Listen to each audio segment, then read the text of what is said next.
Κοίτα, ένα αστέρι πέφτει. Πόσες φορές, κοιτώντας τον νυχτερινό ουρανό, δεν έχουμε ακούσει ή ακόμα και πει τη φράση «Πω, ένα αστέρι έπεσε». Αλήθεια, τα άστρα πέφτουν.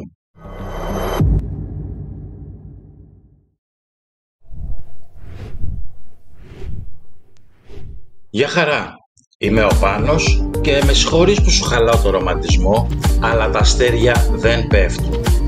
Αυτό που βλέπεις να πέφτει στο νυχτερινό ουρανό, τα πεφταστέρια ή shooting stars στα αγγλικά, δεν έχουν καμία σχέση με αστέρια.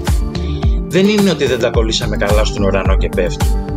Τα άστρα στο τέλος της ζωής τους εκρήγνεται ως νόβα ή σουπερνόβα ανάλογα με το μέγεθος του άστρου. Τα πεφταστέρια λοιπόν είναι μικροσκοπικά σωματίδια σκόνης, αέρια και κομμάτια πάγου, συνήθως υπολείμματα από κομήτες που κάποια στιγμή πέρασαν κοντά στον ήλιο, εισέρχονται στην ατμόσφαιρα της γης και αναφλέγονται. Οπότε την επόμενη φορά που θα δεις ένα πεφταστέρι, αντί να κάνεις μια ευχή που δεν θα πιάσει αφού δεν είναι αστέρι, πες ένα ευχαριστώ στο σύμπαν για το θέαμα που σου προσφέρει.